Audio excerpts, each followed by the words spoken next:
Student, आज हम बात करेंगे क्लास 10th के लाइफ प्रोसेस के बारे में। लाइफ प्रोसेस को बच्चा हिंदी में बोला क्या जाता है, जैव रचना। अब लाइफ प्रोसेस होता क्या है और इसके बारे में क्या क्या चीज़ें हमें समझना है। भाई, लाइफ प्रोसेस क्या होता है कि किसी भी लिविंग थिंग को लिविंग बनाए रखना। यानी अगर कोई सजीव है, उसको सजीव बनाए रखने की जो प्रक्रियाएं होती हैं, जो प्रोसेस होते हैं, उन्हीं को हम क्या कहते हैं, लाइफ प्रोसेस। अब बच्चे यहाँ पे साफ साफ लिखा है कि all living thing perform certain life process like growth, excretion, respiration, circulation, nutrition, etc., that is the parts of life process. यानी किसी भी लाइफ प्रोसेस को चलाने के लिए हमें क्या क्या ज़रूरत होती है, ग्रोथ की होती है, एक्सक्रीशन की होती है, रेस्पिरेशन की होती है और सर्कुलेशन। ये जो डिफरेंट टाइप के लाइफ प्रोसेस है, इन्हीं की वजह से हमारी लाइफ का सर्वाइवेशन पॉसिबल होता है। All the life processes like respiration, digestion, which together keep the living organism alive and perform the job of body maintenance are called life process। अब यहाँ पे क्या कहा जा रहा है कि सभी लाइफ जो प्रोसेस है, जिसमें रेस्पिरेशन है, डाइजेशन है, एक्सक्रीशन है, ये जो ढेर सारे लाइफ प्रोसेस है, अगर ये एक ही ऑर्गेनिज्म में एक साथ पॉसिबल हो सकते हैं, तभी कोई बॉडी अपने सर्वाइवेशन को एग्जिस्ट कराता है। यानी अगर आपके शरीर में डाइजेशन हो रहा है, ग्रोथ हो रहा है, एक्सक्रीशन हो रहा है, रिस्पायरेशन हो रहा है, तभी आप इस अर्थ पर सर्वाइव कर सकते हैं। और जो जिस वजह से आप अर्थ पर सर्वाइव करते हैं, उसी प्रोसेस को हम लोग क्या बोलते हैं, लाइफ प्रोसेस। अब बच्चा, लाइफ प्रोसेस में आपको कुछ बेसिक जो प्रोसेस है, जिसमें आपको ग्रोथ समझना है, डाइजेशन समझना है, रिस्पायरेशन समझना है, सर्कुलेशन समझना है और एक्सक्रीशन। अब बच्चा, यहाँ पर जो पहले तो हम छोटी सी बात ग्रोथ की कर लेते हैं। ग्रोथ क्या होता है बच्चा, कि अगर किसी भी ऑब्जेक्ट के हाइट या ब्रेड्थ, दो कंडीशन होते हैं, हाइट या ब्रेड्थ। अगर लंबाई में इंक्रीजमेंट हो तो वो भी क्या है, ग्रोथ। अगर मोटाई में इंक्रीजमेंट है तो भी क्या क्या है, ग्रोथ। अब जैसे बच्चा, आपको पता होगा कि जो प्लांट्स होते हैं, प्लांट्स अपने पूरे लाइफ टाइम में, अपने पूरे लाइफ स्पैन में ग्रोथ करते रहते हैं, क्योंकि प्लांट्स में क्या पाए जाते हैं, एपिकल मेरिस्टेमेटिक टिश्यू। जबकि एनिमल्स में क्या होता है, एक फिक्स टाइम तक ग्रोथ होता है, क्योंकि एनिमल में एपिकल मेरिस्टेमेटिक टिश्यू नहीं पाए जाते।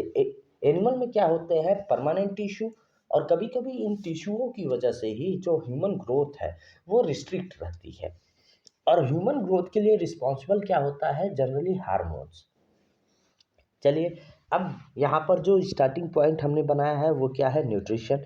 न्यूट्रिशन क्या होता है बच्चा, कि जब हम किसी भी थिंग को, ऑब्जेक्ट को एडिट करते हैं, एडिबल फॉर्म में यूज करते हैं, तो वही प्रोसेस से जो जब हमें एनर्जी प्रोवाइड होती है, तो ये प्रोसेस में क्या कहलाता है, न्यूट्रिशन।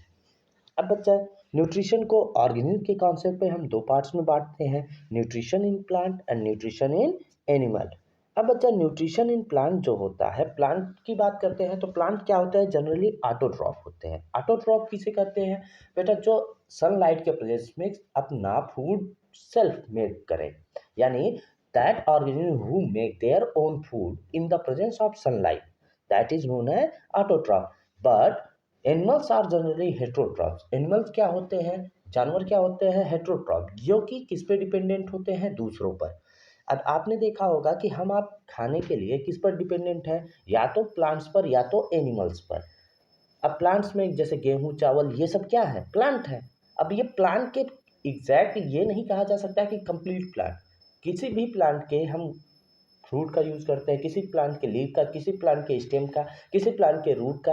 तो यानी अगर हम प्लांट के किसी भी पार्ट को यूज़ कर रहे हैं, अपने बॉडी के अंदर ओन मेड कंडीशन में फूड फॉर्म नहीं कर रहे हैं, तो ये क्या होगा, न्यूट्रिशन इन एनिमल। अब अब बच्चा, यहाँ पे आपको देखना पड़ेगा कि क्या लिखा है, कि न्यूट्रिशन इन प्लांट में प्लांट्स आर ऑटोट्रॉफ।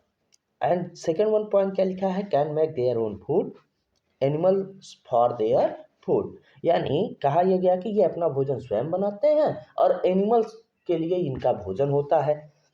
और बच्चे, न्यूट्रिशन इन एनिमल्स में animals are heterotroph, depends on plants और अदर। एनिमल्स क्या होते हैं, हेट्रोट्रॉफ होते हैं, जो प्लांट पर या दूसरों पर निर्भर करते हैं। अब बच्चा, अगर इसी कॉन्सेप्ट पे हम देखें तो एनिमल्स को हम लोग तीन पार्ट्स में बांटते हैं, herbivores, carnivores and omnivores. Herbivores वो क्या क्या होते हैं बच्चा, जो केवल प्लांट पर डिपेंडेंट हो, जो केवल प्लांट पर डिपेंडेंट हो उन्हें हम क्या कहते हैं, हर्बीवोर्स। जो केवल एनिमल्स पर डिपेंडेंट हो उन्हें क्या बोलते हैं बेटा, कार्निवर्स। और जो एनिमल और प्लांट दोनों पर सर्वाइवेशन करते हैं उन्हें हम क्या बोलते हैं, ओमनिवोर्स। बच्चा ओमनिवोर्स के 3 एग्जाम्पल आपको हमेशा याद रखने हैं। पहला एग्जाम्पल आपको ह्यूमन याद रखना है, दूसरा आपको डॉग याद रखना है, और तीसरा कैट, यानी मनुष्य, कुत्ता और बिल्ली, इन्हें याद रखना है आपको। अब यहाँ पे बात क्या होती है, मोड्स ऑफ न्यूट्रिशन की। मोड्स ऑफ न्यूट्रिशन में देखो बच्चा, आपको दिखाया गया है कि the difference between heterotroph and autotroph. तो ऑटोट्रॉफ में क्या बताया जा रहा है कि kind of nutrition in which inorganic materials like CO2, water, etc are utilized to prepare organic food by the process of photosynthesis. मैंने अभी इससे पहले बताया कि ऑटोट्रॉफ प्लांट वही होते हैं, या ऑटोट्रॉफ वो होते हैं जो सनलाइट के प्रेजेंस में क्या करते हैं, अपना भोजन स्वयं बना ले, यानी they make their own food in the presence of sunlight. और हेटरोट्रॉफ क्या होते हैं बच्चा, कि जो दूसरे पर डिपेंडेंट होते हैं। अब बच्चा यहाँ पे ऑटोट्रॉपिक न्यूट्रिशन में साफ साफ बताया जा रहा है कि the organism which carry out autotrophic nutrition are called autotroph. बच्चा जिनमें ऑटोट्रॉपिक न्यूट्रिशन होता है, ऑटोट्रॉपिक कंडीशन होता है, ऐसे ऑर्गेनिज्म को हम क्या बोलते हैं, ऑटोट्रॉफ बोलते हैं। और जनरली ऑटोट्रॉफ क्या होते हैं, ग्रीन प्लांट। अब ऑटोट्रॉफ में बच्चा देखो दिखाया गया कि autotrophs energy molecule use simple inorganic material and convert into complex high carbohydrate.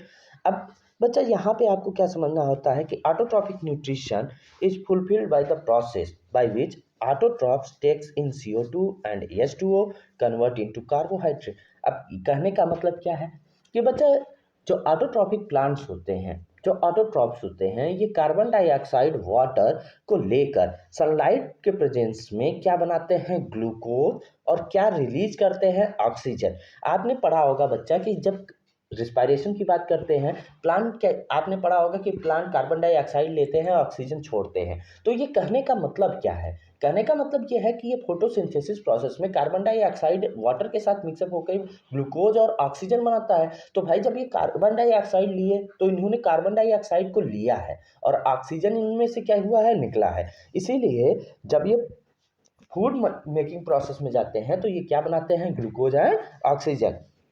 अब बच्चा यहाँ पे कुछ चीज़ें आपको याद रखनी होती है। रॉ मटेरियल ऑफ फोटोसिंथेसिस, बच्चा ये आपके बोर्ड एग्जाम में बहुत ज़्यादा बार पूछा गया हुआ क्वेश्चन है कि भाई रॉ मटेरियल में क्या क्या होता है, सनलाइट होता है, यानी फोटोसिंथेसिस प्रोसेस बिना सनलाइट के प्रेजेंस में पॉसिबल नहीं होता। दूसरा क्या होता है, क्लोरोफिल। क्लोरोफिल क्या होता है बच्चा, किसी भी प्लांट सेल में जो प्लास्टिड होते हैं, प्लास्टिड ही क्या होते हैं जो कि फोटोसिंथेसिस प्रोसेस में पार्ट करते हैं। आपने पढ़ा होगा कि प्लास्टिड को क्या कहा जाता है, kitchen of the cell. Kitchen of the cell कहने का मतलब क्या है, किचन किसे कहते हो भाई, रसोई घर, यानी किसी भी सेल का रसोई घर किसे कहा जाता है, क्लोरोफिल को। अब तीसरा इसमें क्या होता है कि CO2 इंटर्स थ्रू स्टोमेटा। और क्या कहा जा रहा है कि ये किस क्या लेते हैं, कार्बन डाइऑक्साइड, और इनका जो बाई प्रोडक्ट होता है वो क्या होता है, ऑक्सीजन, जो कि स्टोमेटा से ही एक्सचेंज होता है। तो एक चीज़ आपको याद रखना है कि गैसियस एक्सचेंज किससे प्लेस करता है, स्टोमेटा से। और क्या आपको याद रखना है, वाटर, और वाटर वो भी कहाँ का बच्चा, ये भी आपको ध्यान रखना होता है, डिजॉल्व वाटर, यानी जो हमारे सॉइल में मिक्सअप वाटर है। अगर इस सब को हम समझें तो ये सब क्या होते हैं, रॉ मटेरियल। अब बच्चा यहाँ पे नेक्स्ट पॉइंट क्या आपको क्या समझना होता है, साइट ऑफ फोटोसिंथेसिस। फोटोसिंथेसिस का साइट क्या होता है, यानी फोटोसिंथेसिस कहाँ पे प्लेस करता है। तो फोटोसिंथेसिस प्लेस कहाँ करता है, क्लोरोप्लास्ट में। और क्लोरोप्लास्ट में जनरली कहाँ, ग्रीन पार्ट। अब ग्रीन पार्ट में प्लांट्स में आप जानते होंगे कि जो ग्रीन पार्ट्स होते हैं वो कहाँ होते हैं, लीफ में होते हैं, या जो न्यूबॉर्न स्टेम्स होते हैं। ये बात क्लियर। अब इनका मेन इवेंट क्या होता है भाई, ये क्या करते हैं, absorption of light energy by chlorophyll. ये क्या करते हैं, एनर्जी को एब्जॉर्ब करते हैं, कहाँ से करते हैं, क्लोरोफिल से। और क्या करते हैं, conversion of light energy into chemical energy. Light energy को किस में कन्वर्ट करते हैं, केमिकल एनर्जी में। और ये क्या कर देते हैं, स्प्लिटिंग ऑफ वाटर। क्या करते हैं, स्प्लिटिंग ऑफ वाटर। अब बच्चा आपने पढ़ा होगा स्प्लिटिंग ऑफ वाटर में कि भाई जैसे H2O है, H2O को जब आप ब्रेक करते हो तो ये किस में ब्रेक होता है, H plus plus OH minus. तो बच्चा ये क्या कर रहा है कि ब्रेक कर रहा है, लेकिन अगर हम यहीं पर अगर 2 मोल H2O ले लें तब इसे हम ब्रेक करते हैं तो ये किस में ब्रेक होता है, H2 प्लस O2 में। अब यहाँ पे ये क्या कर रहा है कि भाई बता रहा है कि जब ये ब्रेक करेगा तो वाटर किस में ब्रेक कर जाएगा, हाइड्रोजन एंड ऑक्सीजन।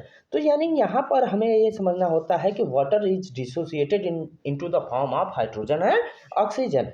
जो नेक्स्ट आपको समझना होता है वो क्या होता है, reduction of carbon dioxide to carbohydrate. Carbon dioxide का रिडक्शन हम करा देते हैं किसमें, कार्बोहाइड्रेट में, यानी कार्बन डाइऑक्साइड से हम क्या बना देते हैं, ग्लूकोज।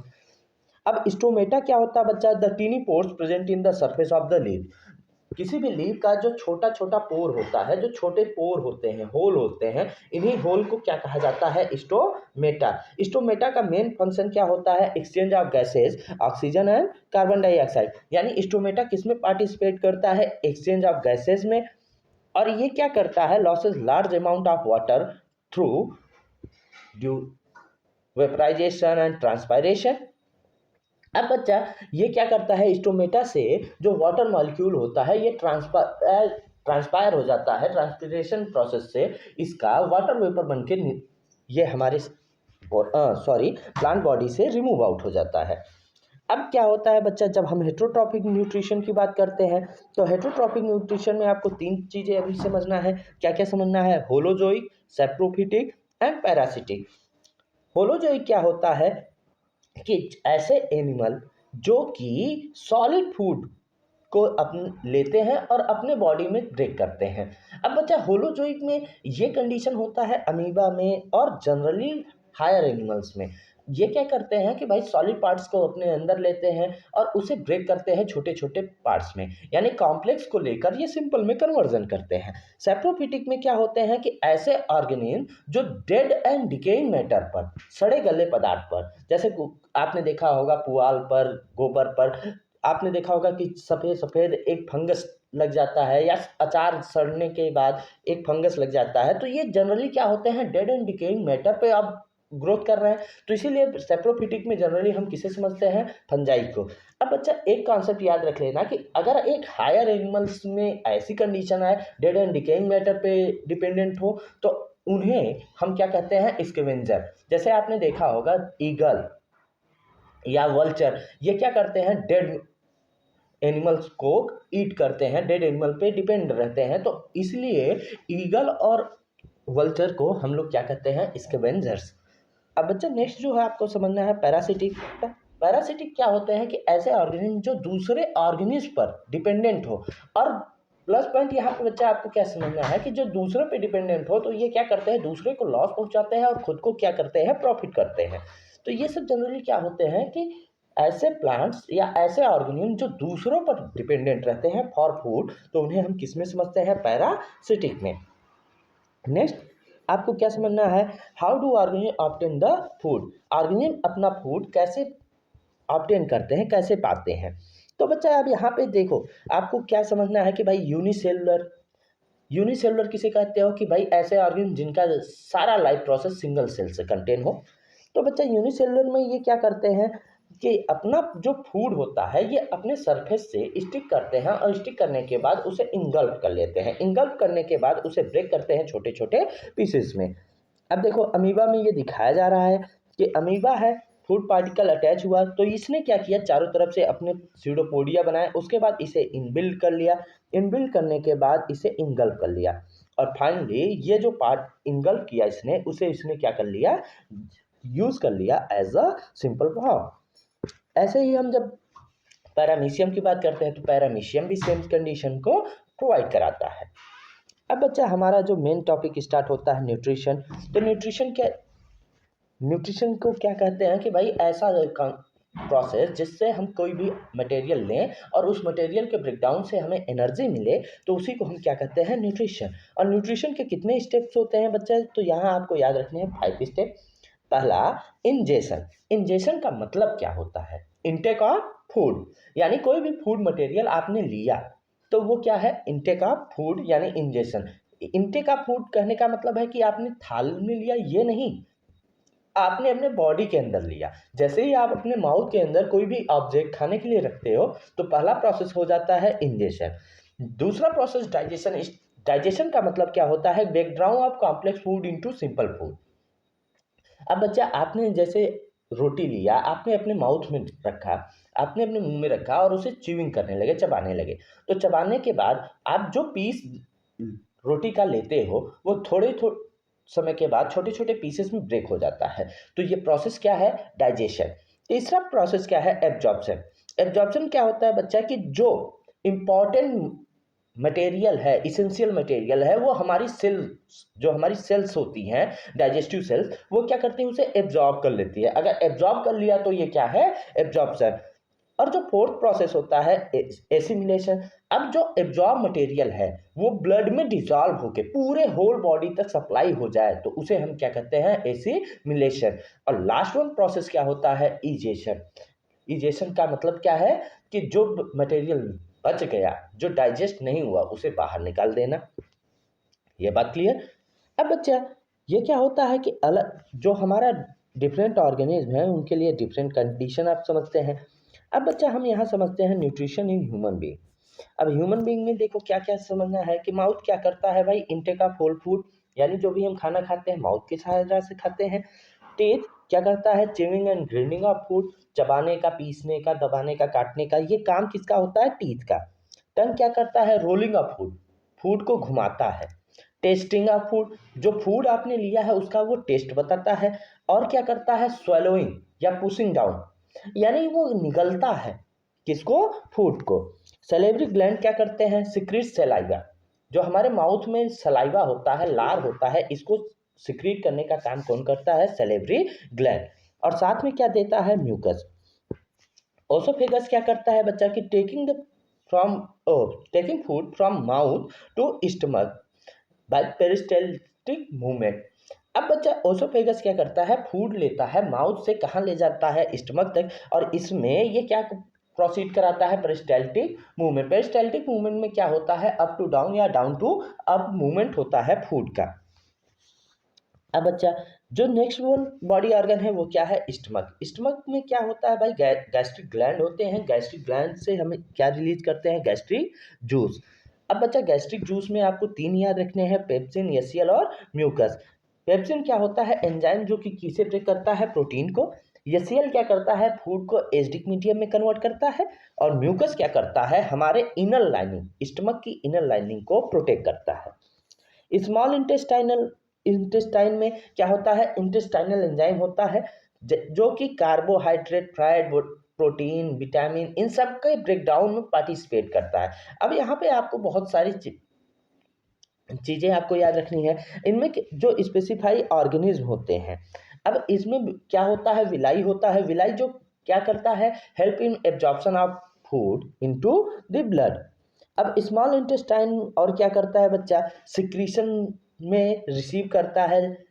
जैसे लीवर से क्या निकलता है? Bile juice. पैंक्रियास से क्या निकलता है? Pancreatic juice. इन सब का ये क्या करता है? ब्रेकडाउन करा देता है। यानी इन सब से निकलने वाले जूस में जो एंजाइम होते हैं ये कॉम्प्लेक्स फूड को सिंपल फूड में कन्वर्ट कर देते हैं।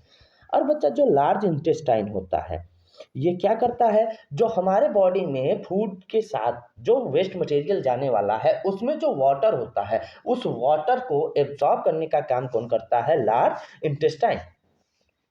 अब बच्चा यहाँ पे आप देख सकते हैं कि ये डाइजेस्टिव सिस्टम का एक डायग्राम है। इसमें आपको दिखाया जा रहा है कि भाई माउथ है, टंग है, सैलिवरी ग्लैंड है।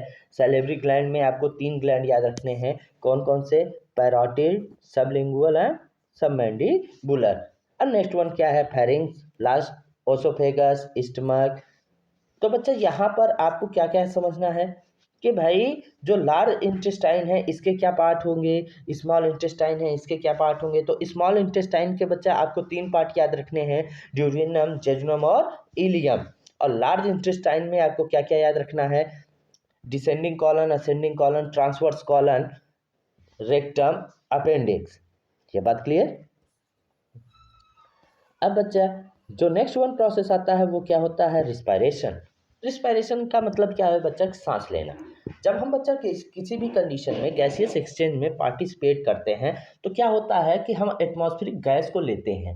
अब जनरली हम लोग कहते हैं कि भाई ऑक्सीजन लेते हैं, लेकिन बच्चा हम लोग एक साथ या ऑक्सीजन नहीं लेते, हम लोग क्या लेते हैं एक साथ, जो हमारे एटमॉस्फेयर में गैसेस का कॉम्बिनेशन है, जो मिक्सिंग है, उस गैस को लेते हैं, लेकिन रिलीज करने का काम किसको करते हैं, कार्बन डाइऑक्साइड। उस गैस से जो एटमॉस्फेरिक गैस है उसमें से हम यूटिलाइज किसको करते हैं, ऑक्सीजन को, और यूज किसी को नहीं करते। पर लेकिन जब हमारे बॉडी में एटमॉस्फेरिक गैस इंटर करता है तो सारे गैस इंटर करते हैं। और दूसरा क्या करता है बच्चा कि ये एनर्जी को रिलीज करता है, और किस मेथड से करता है, सेलुलर रिस्पायरेशन से। अब यहाँ पे बच्चा आपको देखने को मिलेगा कि breakdown of glucose by various pathway. अब ग्लूकोज के ब्रेकडाउन को कई पाथवे से इसमें ब्रेक किया जाता है। अब जैसे ग्लूकोज है, ग्लूकोज क्या होता है, कार्बन शुगर। अब साइटोप्लाज्म में इसे कैसे ब्रेक करते हैं, पायरुविक एसिड में, और साथ में क्या रिलीज होता है, एनर्जी। अब बच्चा एब्सेंस ऑफ ऑक्सीजन में हम लोग करवाते हैं, और तो क्या बनता है, प्रेजेंस ऑफ ऑक्सीजन में कराते हैं तो क्या बनता है। अगर बच्चा एब्सेंस ऑफ ऑक्सीजन में कराते हैं तो क्या बनाता है, ethanol, carbon dioxide and energy. लेकिन बच्चा यही अगर हमारे बॉडी मसल में हो जाए, ये आपको याद रखना है, हमारे बॉडी मसल में हो जाए तो ये क्या बनाता है, लैक्टिक एसिड प्लस एनर्जी। बच्चा आप जैसे कि कभी रनिंग करते हो, रनिंग करते समय आपको थकावट लगती है, आपके मसल में मस्कुलर फटीग हो जाता है, मसल में पेन होने लगता है, तो वो किसकी वजह से होता है, लैक्टिक एसिड की वजह से। लेकिन अगर ये ऑक्सीजन के प्रेजेंस में हो रहा है तो ये क्या कराता है, कार्बन डाइऑक्साइड, वाटर और एनर्जी रिलीज कराता है। अब बच्चा यहाँ पे आपको क्या समझना होता है कि रेस्पायरेशन कितने टाइप के होते हैं। तो रेस्पायरेशन जनरली कितने टाइप के होते हैं, दो type, aerobic, anaerobic. Aerobic respiration क्या होता है कि बच्चा ऐसा रिस्पायरेशन जो ऑक्सीजन के प्रेजेंस में हो तो उसे क्या कहते हैं, एरोबिक। और ऐसा रिस्पायरेशन जो ऑक्सीजन के एब्सेंस में हो उसे क्या बोलते हैं, एनारोबिक। एरोबिक रिस्पायरेशन कहाँ प्लेस करता है, माइटोकॉन्ड्रिया में। एनारोबिक कहाँ प्लेस करता है, साइटोप्लाज्म में। एरोबिक का एंड प्रोडक्ट क्या होता है, carbon dioxide and water. Anaerobic का एंड प्रोडक्ट क्या होता है, एल्कोहल और लैक्टिक एसिड। अब बच्चा जो एरोबिक रिस्पायरेशन है इससे क्या होता है, मोर एनर्जी रिलीज होता है, और एनारोबिक से क्या होता है, लेस एनर्जी रिलीज। बच्चा आपको ये बात याद रखनी है क्योंकि ये वेरी इंपॉर्टेंट टॉपिक होता है बोर्ड एग्जाम के लिए। अब बच्चा नेक्स्ट क्या आता है, human respiratory system. Human respiratory system किसे कहते हैं भाई, कि ह्यूमन में रिस्पायरेशन कहाँ से हो रहा है और कहाँ से जा रहा है।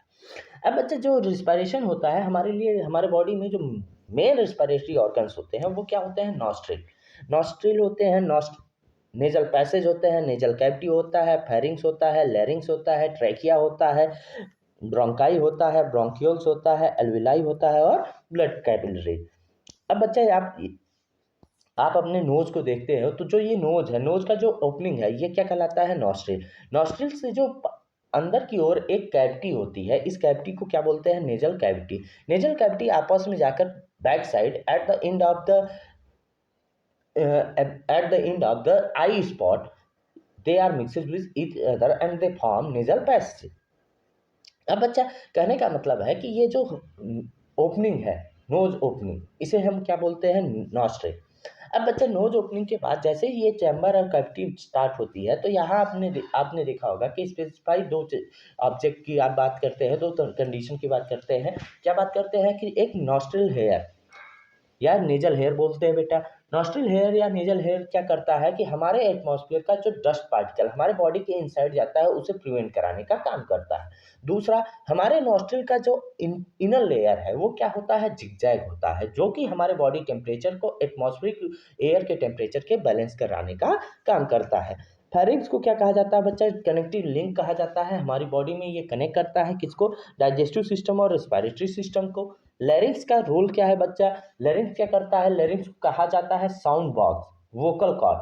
ये क्या करता है, हमारे बॉडी से जो ये साउंड प्रोड्यूस हो रही है इससे इस साउंड प्रोडक्शन को कराने का काम कौन करता है, लैरिंक्स। लैरिंक्स के मूवमेंट को आपको याद रखना होता है। लैरिंक्स के दो मूवमेंट होते हैं, एक ऑसिलेटरी मूवमेंट, दूसरा वाइब्रेटरी मूवमेंट। अगर आप बोल रहे हैं, आप अपने जो लैरिंग्स वाला पार्ट है उसे टच करें और तब बोलें तो देखेंगे कि आपका ये लैरिंग्स अप डाउन मूव करता है, यानी ऑसिलेशन कर रहा है। और उसे बोलते समय आप टच किए रहें तो ऐसा लगता है कि ये वाइब्रेट कर रहा है, कंपन कर रहा है। तो इसीलिए ये कहा जाता है कि लैरिंग का जो कंडीशन है वो क्या कराता है, दो तरीके के मूवमेंट कराता है, एक ऑसिलेटरी मूवमेंट, दूसरा वाइब्रेटरी मूवमेंट। क्लियर। अब बच्चा यहाँ पे मैकेनिज्म ऑफ ब्रीदिंग में आपको समझना है कि मैकेनिज्म ऑफ ब्रीदिंग में दो कंडीशन आपको समझने हैं, एक क्या, इनहेलेशन, दूसरा एक्सहेलेशन। इनहेलेशन का मतलब क्या होता है, सांस को अंदर लेना, और एक्सहेलेशन का मतलब होता है कि सांस को बाहर छोड़ना। अब बच्चा यहाँ पे क्या है, during inhalation the thoracic cavity expand. अब बच्चा सांस को जब हम अंदर लेते हैं तो सांस अंदर लेते हैं तो हमारा जो चेस्ट रीजन है, चेस्ट कैविटी है, वो क्या करता है, एक्सपेंड करता है, जबकि एक एक्सहेलेशन में ये चेस्ट कैविटी क्या करता है, कॉन्ट्रैक्ट कर जाता है। इनहेलेशन में सेकेंड कॉन्सेप्ट क्या होता है कि रिब्स लिफ्ट अप। जब आप सांस लेते हैं तो रिब्स क्या होती है, ऊपर जाती है, और जब आप सांस छोड़ते हैं तो रिब्स कहाँ जाती है, नीचे। अब बच्चा जब आप सांस लेते हैं तो ये क्या करता है, जो डायाफ्राम होता है ये फ्लैट हो जाता है, जबकि एक्सहेलेशन में ये किस शेप का होता है, डोम शेप। डोम शेप का मतलब कैसा है बच्चा, ऐसे। हमारा जो इनहेलेशन है, इनहेलेशन में क्या होता है, जो वॉल्यूम होता है लंग का वो क्या करता है, इंक्रीज करता है, और जबकि एक्सहेलेशन में वॉल्यूम क्या करता है, डिक्रीज। अब भाई इंक्रीज कैसे कर रहा है, जब हम बाहर से एयर लेंगे तो वॉल्यूम बढ़ेगा ही, और अगर हम बाहर गैस छोड़ेंगे तो वॉल्यूम क्या करेगा, घटेगा ही। तो बच्चा ये किसके लिए होता है, इनहेलेशन और एक्सहेलेशन। अब बच्चा यहाँ पे आपको दिखाया गया कि आप देखिए यहाँ पर ये जो डायफ्राम है इसका ये स्ट्रक्चर है, और यहाँ पे डायफ्राम ऐसे है। तो भाई यहाँ पर डायफ्राम क्या है, स्ट्रेट, और यहाँ पे किस लाइक है, डोम शेप। अब बच्चा यहाँ पे आप देखिए तो ये जो गैस है, ये इसका अमाउंट यहाँ पर ज़्यादा दिखाया गया, यहाँ पे अमाउंट क्या दिखाया गया, कम। अब ये बच्चा ये जो रीजन है, देख आप यहाँ पे देखेंगे ये रीजन क्या है, एक्सपेंडेड है, और यहाँ पे ये क्या है, नैरोवर। क्लियर। अब बच्चा यहाँ पे जो नेक्स्ट आपको समझना है, exchange of gases between alveoli, blood and tissue. तो बच्चा यहाँ पे पहला जो कॉन्सेप्ट आपको समझना है, एयर। एयर क्या करता है कि भाई ब्लड के साथ बाइंड होकर हीमोग्लोबिन में, जो जनरली अगर हीमोग्लोबिन में ऑक्सीजन बाइंड हो रहा है तो क्या बनाता है, ऑक्सी हीमोग्लोबिन। अगर कार्बन डाइऑक्साइड बाइंड हो रहा है तो हम लोग कहते हैं कार्बेमिनो हीमोग्लोबिन। आज जनरली इसे बोल सकते हैं कार्बोक्सी हीमोग्लोबिन। अब बच्चा ये क्या करता है कि ब्लड वेसल में जाता है, ब्लड वेसल से ये टिश्यू में जाता है, टिश्यू से ये यूटिलाइज हो जाता है, और वहाँ से ये दोबारा क्या करता है, कार्बन डाइऑक्साइड लेता है और लाकर किसके पास रिलीज कर देता है, एल्वेलाई के पास, और एल्वेलाई क्या करती हैं, उसे एक्सटर्नल एटमॉस्फेयर में रिलीज कर देती हैं। अब बच्चा यहाँ पे आपको क्या समझना है कि भाई टेरेस्ट्रियल ऑर्गेनिज्म और एक्वेटिक ऑर्गेनिज्म क्या होता है, कि जो टेरेस्ट्रियल ऑर्गेनिज्म होते हैं ये एटमॉस्फेरिक ऑक्सीजन को यूटिलाइज करते हैं, जबकि एक्वेटिक और एनिमल या एक्वेटिक ऑर्गेनिज्म क्या करते हैं कि जो डिजॉल्व ऑक्सीजन होता है, वट जो वाटर में ऑक्सीजन है लेकिन वो किस कंडीशन में है, डिजॉल्व में, उसका यूज करते हैं। अब बच्चा रिस्पायरेशन इन प्लांट, प्लांट में रिस्पायरेशन कैसे होता है, भाई प्लांट में रिस्पायरेशन कैसे होता है कि भाई ये जनरली गैसियस एक्सचेंज करते हैं, किसके थ्रू करते हैं, स्टोमेटा। स्टोमेटा बच्चा आपको इससे पहले अभी समझाया गया कि स्टोमेटा में क्या होता है, स्मॉल टीनी पोर्स होते हैं जो कि गैसियस एक्सचेंज में पार्टिसिपेट करते हैं। Lenticels in stems, general surface of the root, इनके थ्रू ये क्या करते हैं, रिस्पायरेशन।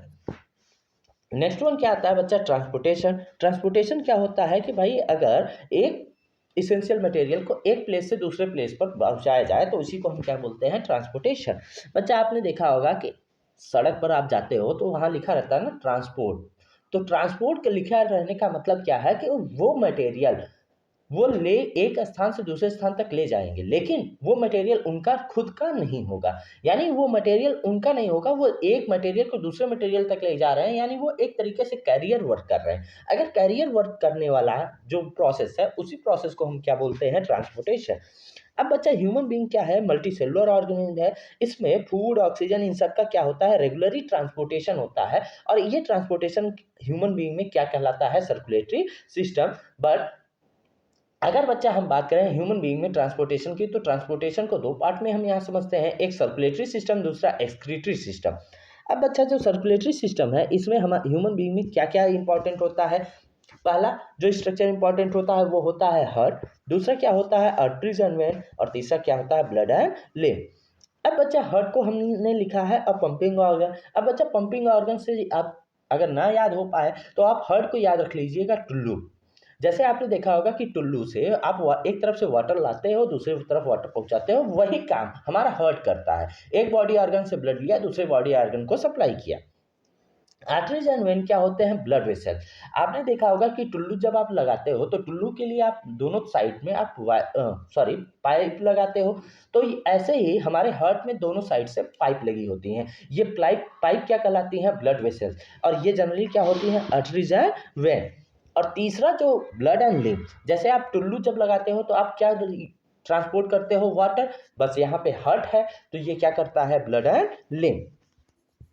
अब बच्चा यहाँ पर दिखाया गया आपको डबल सर्कुलेशन, कि भाई जो हमारा हार्ट है ये क्या करता है कि भाई डीऑक्सीजनेटेड ब्लड को पहले लंग तक ले जाता है, लंग से जो कार्बन डाइऑक्साइड है वो रिलीज हो जाता है, और वहाँ से ब्लड ऑक्सीजन लेके आता है लेफ्ट एट्रियम में, लेफ्ट एट्रियम से लेफ्ट वेंट्रिकल, लेफ्ट वेंट्रिकल से बॉडी तक जाता है, बॉडी ऑर्गन से फिर डीऑक्सीजनेटेड ब्लड कहाँ आता है, राइट एट्रियम, राइट एट्रियम से राइट वेंट्रिकल, और राइट वेंट्रिकल से लंग। यानी ये कंप्लीट जो रोटेशन है वो कहाँ से हो रहा है, लंग टू हार्ट एक प्रोसेस में, दूसरे प्रोसेस में हार्ट टू बॉडी।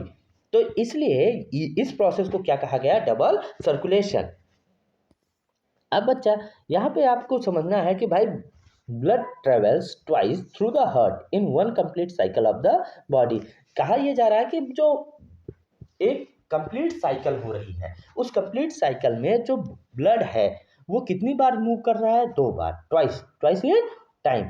तो इसीलिए इसे क्या कहा जाता है, डबल सर्कुलेशन। अब बच्चा यहाँ पे आपको क्या क्या समझना है, पल्मोनरी सर्कुलेशन क्या होता है, कि भाई जब हार्ट से लंग में वापस ब्लड जाए तो उसी को हम क्या बोलते हैं, पल्मोनरी सर्कुलेशन। और बच्चा सिस्टमैटिक सर्कुलेशन क्या है, कि जो हार्ट से ब्लड बॉडी ऑर्गन तक जाए तो उसे हम क्या बोलते हैं, सिस्टमैटिक सर्कुलेशन। अब बच्चा ब्लड क्या होता है, अ फ्लूइड कनेक्टिव टिश्यू। ब्लड क्या होता है, अ फ्लूइड कनेक्टिव टिश्यू, जो कि किस किस को ट्रांसपोर्ट करता है, solid component and liquid component. Solid component में बच्चा हम तीन चीजें याद रखते हैं, आरबीसी, डब्ल्यूबीसी एंड प्लेटलेट्स। जबकि लिक्विड कंपोनेंट्स में हमको क्या याद रखना होता है, प्लाज्मा। अब बच्चा आरबीसी क्या होता है, रेड कलर का हीमोग्लोबिन कंटेनिंग ब्लड कार्पसल्स होते हैं, जिसका जो लाइफ स्पैन माना जाता है बच्चा वो 3 to 4 मंथ माना जाता है, 90 to 120 डेज माना जाता है। ब्लड प्लेटलेट्स क्या करते हैं बच्चा, ये ब्लड क्लॉटिंग में हेल्प करते हैं। जबकि डब्ल्यूबीसी क्या करता है कि भाई जो हमारे बॉडी में एक तरीके से कह लीजिए पैथोजेंस आते हैं या अनवांटेड या हमारे बॉडी के एनिमीज आते हैं, उन्हें मारने का। इसीलिए डब्ल्यूबीसी को क्या कहा जाता है बच्चा, soldier of the body. Clear. अब बच्चा जो प्लाज्मा होता है ये येलोइश कलर का होता है, और जो कि प्रोटीन रिच होता है, और ये जनरली हेल्प करते हैं हमारी बॉडी में ऑर्गेनिक मटेरियल के सब्सटेंसेस को बनाए रखने में। लिम्फ क्या होता है, लिम्फ भी बच्चा एक विशेष प्रकार का फ्लूइड होता है जो कि ब्लड के साथ मिक्सअप होता है, और ये जनरली कहाँ पे होते हैं, ज्वाइंट्स से बनते हैं, और ज्वाइंट पे बनते हैं इसीलिए लिम्फ के सिस्टम को हम लोग क्या बोलते हैं, लिम्फेटिक सिस्टम। अब ब्लड वेसल्स में बच्चा आपको क्या याद रखना है, कि ब्लड वेसल्स में आर्टरीज याद रखना है, वेन्स याद रखना है।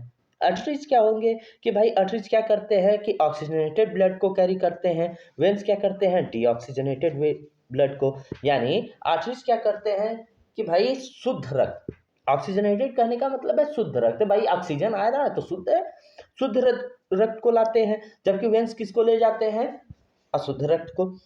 अब बच्चा जो आर्टरीज होते हैं इन्हें क्या कहते हैं, डिस्ट्रीब्यूटिंग वेसल्स। यानी आर्टरीज क्या करते हैं, डिस्ट्रीब्यूट कर देते हैं, बांट देते हैं कि भैया लो आप सब ऑक्सीजन ले लो। और वेन्स क्या करते हैं, कलेक्टिंग डक्ट। जैसे आपने देखा होगा कि लोन में दो डिपार्टमेंट होता है, एक लोन बांटता जाता है और दूसरा जो लोन कलेक्ट करता है। जो लोन बांटेगा वो आपको लोन के इतने अच्छे अच्छे स्कीम बताएगा कि आप लोन ले लेंगे, लेकिन जब कोई कलेक्ट करने वाला आता है तो वो इतने नुकसान बताता है कि आप उसको देना पड़ता है। तो बस वही काम है कि आर्टरीज और वेन क्या करती हैं, आर्टरीज लोन देने का काम करती हैं, वेन्स लोन लेने का काम करती हैं। अब बच्चा, आर्टरीज क्या होती हैं, थिक एंड इलास्टिक। आर्टरीज क्या होती हैं, मोटी और लचीले। वेन्स क्या होते हैं, थिन एंड लेस इलास्टिक। यानी जो वेन्स होते हैं वे पतले होते हैं, बहुत कम इलास्टिक होते हैं, बहुत कम लचीले होते हैं। अब बच्चा, आर्टरी जो होती है वो क्या होती है, डिस्पिटेड, और वेन्स क्या होता है, superficial as a compare to artery. कहने का मतलब है कि जो आर्टरीज हैं वो हमारे बॉडी के इनसाइड प्रेजेंट होते हैं, जबकि वेन्स हमारे शरीर के सरफेस पे जनरली प्रेजेंट होते हैं। अब बच्चा, नेक्स्ट क्या है, ट्रांसपोर्टेशन इन प्लांट्स। प्लांट्स में ट्रांसपोर्टेशन किसके थ्रू होता है, xylem and phloem. Xylem and phloem को हम जनरली क्या कहते हैं, वैस्कुलर बंडल्स। यानी जो वैस्कुलर बंडल है इनकी हेल्प से हमारे प्लांट बॉडी में क्या होता है, ट्रांसपोर्टेशन। अब बच्चा, जो जाइलम होता है, जाइलम क्या करता है, जनरली मिनरल और वाटर को कलेक्ट करता है और ये रूट टू शूट यानी बॉटम टू टॉप वाटर और मिनरल को सप्लाई कराता है। जबकि फ्लोएम जो होता है वो क्या करता है, फूड बनाता है, फूड लेता है और फूड का ट्रांसपोर्टेशन करता है फ्रॉम लीफ टू रूट यानी टॉप टू बॉटम। अब बच्चा, जो जाइलम है, जाइलम के लिए एनर्जी की रिक्वायरमेंट नहीं होती। ऐसा क्यों भाई, नीचे से जा रहा है फिर भी फोर्स नहीं लग रहा है, जबकि वो ऊपर से आ रहा है फोर्स लग रहा है। तो इसके लिए क्या होता है बच्चा, कि जो जाइलम होता है, जाइलम के पास क्या होती है, कैपिलरी फोर्स। कैपिलरी फोर्स में क्या होता है कि आपने देखा होगा कि स्ट्रॉ, अगर स्ट्रॉ को आप कोल्ड ड्रिंक में डालते हो तो आपने देखा होगा कि स्ट्रॉ में थोड़े से लेवल पे क्या क्या जाता है, कोल्ड ड्रिंक। तो बच्चा, ऐसे ही ये जो कैपिलरी फोर्स है ये जब लगते हैं तो इससे क्या होता है कि जो मटेरियल है, वाटर एंड मिनरल है, ये क्या करता है, अब सरफेस पे मूव कर जाता है। अब बच्चा, नेक्स्ट प्रोसेस क्या है, ट्रांसपायरेशन। ट्रांसपायरेशन क्या है बच्चा, कि loss of water vapour in the plants by stomata. अब बच्चा, इसके फंक्शन क्या होते हैं कि भाई, absorption and upward movement of water and minerals by creating pull. जब बच्चा ट्रांसपायरेशन होता है तब ये क्या करता है कि वाटर को ऊपर की ओर खींचता है, और जब बच्चा ये ऊपर की ओर वाटर को खींचता है तो इस कंडीशन को कहा जाता है ट्रांसपायरेशन पुल। और इसी वजह से वाटर क्या करता है कि डाउन टू अप मूव कर लेता है। दूसरा क्या होता है, helps in temperature regulation in plant. अब भाई, जितना ये वाटर लॉस होगा तो भाई टेम्परेचर के अकॉर्डिंग ही वो लॉस होगा, और लॉस जब होगा तो वो क्या करेगा, प्लांट के टेम्परेचर को बनाए रखता है। अब बच्चा, transport of food from leaves. अब बच्चा, लीव को देखो, यहाँ पे आप देखेंगे तो यहाँ पे लिखा हुआ है फूड फैक्ट्री। तो ये क्या करता है कि transport of food from leave to different part of plant it's called translocation. यानी ट्रांसपोर्टेशन और ट्रांसलोकेशन में सिर्फ इतना डिफरेंस आपको याद रख लेना है कि भाई, अगर जाइलम और फ्लोएम के थ्रू हो रहा है तब तो वो ट्रांसपोर्टेशन है, अगर डिफरेंट पार्ट में ही हो जा रहा है तो वो क्या है, ट्रांसलोकेशन। अब बच्चा, नेक्स्ट जो स्टेप है या नेक्स्ट जो आपका टॉपिक है वो क्या है, excretory system in man. Human being का एक्सक्रीटरी सिस्टम। तो एक्सक्रीटरी सिस्टम इन मैन में जब आप समझते हैं तो मैन में क्या होता है, किडनी होता है, यूरेटर होता है, यूरिनरी ब्लैडर होता है और यूरेथ्रा। ये बच्चा, जो किडनी होता है, किडनी क्या करता है, ब्लड को फिल्टर करने का काम करता है। इसीलिए बच्चा, यहाँ पे आपको याद रखना होता है फिल्ट्रेशन रेट। अब बच्चा, जो फिल्ट्रेशन रेट होता है हमारे पर डे लाइफ की अगर हम बात करें तो एक नॉर्मल ह्यूमन बीइंग में पर डे 180 लीटर का ब्लड फिल्ट्रेशन होता है। अब बच्चा, इससे क्या होता है कि जो ब्लड होता है फिल्टर होकर यहाँ से जो यूरिया रिलीज होती है, यूरिया अमाउंट भी आपको याद रखना होता है, वो कितना होता है बच्चा, डिफरेंट बुक में ये डिफरेंट अमाउंट में लिखा जाता है, लेकिन आपको याद क्या रखना है, 30 to 60 ग्राम। यानी पर डे हम लोग कितना यूरिया बॉडी से रिलीज करते हैं, 30 to 60 ग्राम। अब बच्चा, किडनी में क्या है, आपको क्या क्या समझना है, एक्सक्रीशन समझना है। एक्सक्रीशन क्या होता है कि भाई, द बॉडी में रेगुलेशन, या सीधे से पहले एक कॉन्सेप्ट ऐसे समझ लीजिए कि अगर हमारे बॉडी से अनवांटेड वेस्ट मटेरियल है, इसे हम बाहर थ्रू आउट कर रहे हैं, तो यही प्रोसेस क्या कहलाता है, किडनी। यानी अगर हमारे बॉडी से जो मटेरियल है, अनवांटेड मटेरियल, वेस्ट मटेरियल, उसे हम बाहर निकाल दे रहे हैं, तो इसी को हम क्या कहते हैं, एक्सक्रीशन। अब बच्चा, ये मटेरियल में क्या क्या होता है, नाइट्रोजिनस वेस्ट होता है, एक्सेस ऑफ वाटर होता है, गैसेस होते हैं और सॉल्ट होते हैं। नाइट्रोजिनस वेस्ट में हम यूज किस फॉर्म में निकालते हैं, यूरिया, यूरिक एसिड, यूरिन। कहने का मतलब क्या है बच्चा, हम डायरेक्ट यूरिया तो रिलीज नहीं करते, यूरिक एसिड डायरेक्ट रिलीज नहीं करते। यूरिया और यूरिक एसिड वाटर के साथ मिलकर ये क्या बना देते हैं, यूरिन। अब बच्चा हम इसे यूरिन के फॉर्म में निकालते हैं। एक्सेस ऑफ वाटर को हम लोग किसके फॉर्म में निकालते हैं, स्वेट, यूरिन, टीयर, म्यूकस। यानी बच्चा ये जो आंसू निकलते हैं, स्वेट निकलते हैं, ये सब क्या है, ये सब क्या है, एक्सक्रीटरी मटेरियल, गैसेस। बच्चा गैसेस में जनरली हम लोग क्या करते हैं, जो रिस्पायरेटरी गैसेस हैं या जो हम लोग बच्चा फाट करते हैं, सीधा सा फंडा है कि जो फाट करते हैं उसमें भी जो गैस रिलीज होती है वो कौन सा मटेरियल है, एक्सक्रीटरी मटेरियल। और सॉल्ट तो भाई निकालते ही निकालते हैं। अब बच्चा यूनिसेलुलर ऑर्गेनिज्म में वेस्ट मटेरियल जो निकाला जाता है वो किस प्रोसेस से निकाला जाता है, सिंपल डिफ्यूजन। अब बच्चा यहाँ पे आपको क्या समझना है, ह्यूमन एक्सक्रीटरी सिस्टम में फॉर्मेशन ऑफ यूरिन। बच्चा फॉर्मेशन ऑफ यूरिन आपके लिए मोस्ट इंपॉर्टेंट टॉपिक है, ये बोर्ड एग्जाम में है, 100% आने वाले पॉइंट होते हैं। अब बच्चा जो हमारी बॉडी में किडनी होती है, ये क्या करती है, किडनी ब्लड का फिल्ट्रेशन करती है, और जिस यूनिट के सहारे या जिस ऑर्गन के सहारे ये हेल्प फिल्ट्रेट करती है, तो उस यूनिट को या उस ऑर्गन को क्या कहा जाता है, नेफ्रॉन। नेफ्रॉन को और क्या कहा जाता है, smallest unit of excretory system. क्या कहा जाता है, smallest unit of excretory system. बच्चा जो नेफ्रॉन है, नेफ्रॉन का स्ट्रक्चर क्या होता है, कप लाइक। कैसा होता है, कप लाइक। अब कप लाइक स्ट्रक्चर होने के कारण नेफ्रॉन को क्या बोला गया, बोमेन्स कैप्सूल। क्या बोला जाता है, बोमेन कैप्सूल। अब बच्चा इसके टर्मिनल पर ब्लड वेसल्स कनेक्टेड होते हैं, जिधर से ब्लड आता है उसे बोलते हैं इफ्रेंट, और जिधर से निकल जाता है उसे बोलते हैं अफ्रेंट। यहाँ से जो बच्चा ब्लड फिल्टर होता है, क्षमता है, उससे जो यूरिया निकलती है, जो एक्सक्रीटरी मटेरियल निकलता है, वो नीचे चला आता है। और बच्चा ये क्या करते हैं कि ग्लोमेरुलस फिल्टर होके हमारे बॉडी से क्या करता है, ऑस्मो रेगुलेशन कराता है। ऑस्मो रेगुलेशन कहने का मतलब क्या है कि जो यूरिया आया ये वाटर के साथ मिक्सअप होके जो यूरिन है उसकी कंसंट्रेशन को बढ़ाता है, घटाता है। अब बच्चा इसके लिए लूप ऑफ हेनली की ज़रूरत होती है। लूप ऑफ हेनली से ये कलेक्ट होता है कलेक्टिंग डक्ट में, और कलेक्टिंग डक्ट से इसे ले जाता है यूरेटर के पास। यूरेटर क्या करता है, इसे ले जाकर यूरिनरी ब्लैडर में स्टोर कर देता है। अब बच्चा जब यूरिनरी ब्लैडर में स्टोर कर देगा तो यहाँ से ये क्या करता है कि हमारे बॉडी से रिमूव आउट हो जाता है। अब बच्चा देखो, अभी मैंने आपको बताया कि पर डे हमारे बॉडी से जो ब्लड फिल्टर होता है वो कितना होता है, 180 लीटर। और लगभग हम जितना यूरिन रिलीज करते हैं वो कितना होता है, 1.5 to 2 लीटर।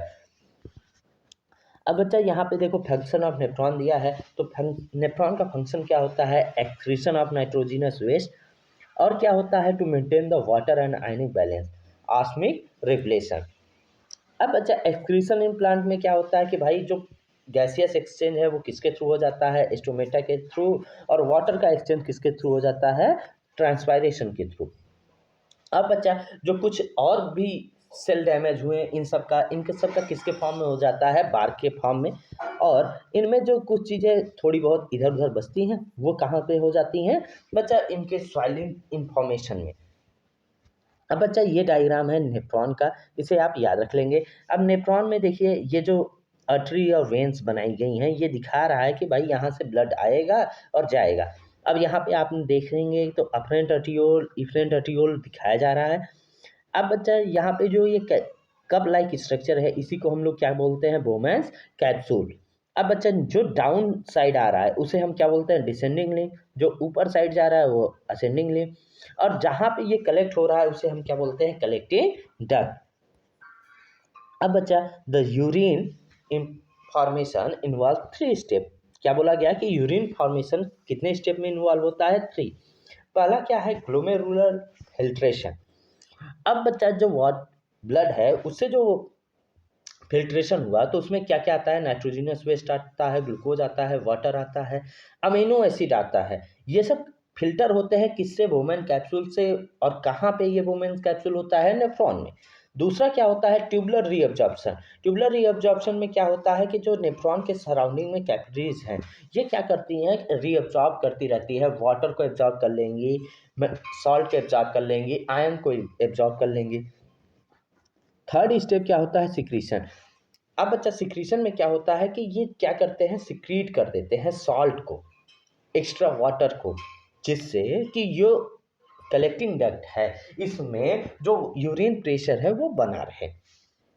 अब बच्चा आर्टिफिशियल किडनी क्या होता है बच्चा कि जब किसी भी पर्सन का किडनी फेल्योर हो जाता है, किडनी फेल कर जाता है, तब क्या होता है कि उसमें ब्लड फिल्ट्रेशन नहीं हो पाता, जो रक्त का परिशोधन बोलते हैं वो नहीं हो पाता।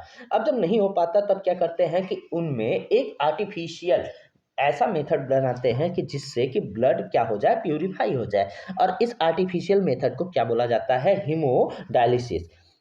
अब बच्चा इस चैप्टर में इतने ये इंपॉर्टेंट टॉपिक्स थे। अब आपको बोर्ड एग्जाम के लिए कुछ इंपॉर्टेंट क्वेश्चन मैंने दिए हुए हैं, आप इसे ज़रूर लगा लीजिएगा क्योंकि ये आपके बोर्ड एग्जाम के लिए बहुत ही महत्वपूर्ण है। अब बच्चा इसमें मैंने कुछ क्वेश्चन दिए हैं वेरी शॉर्ट में, कुछ क्वेश्चन मैंने दिए हैं शॉर्ट्स में, और कुछ क्वेश्चन मैंने दिए हैं लॉन्ग्स में। तो आप ज़रूर इसे लगा लीजिएगा क्योंकि ये आपके बोर्ड एग्ज़ाम के लिए बहुत ही इम्पॉर्टेंट टॉपिक्स हैं। अब बच्चा आप यहाँ पे देख सकते हैं कि मैंने ढेर सारे क्वेश्चन दिए हुए हैं, आप ज़रूर इसे लगाइएगा और इन सबको थोड़ा सा समझिएगा।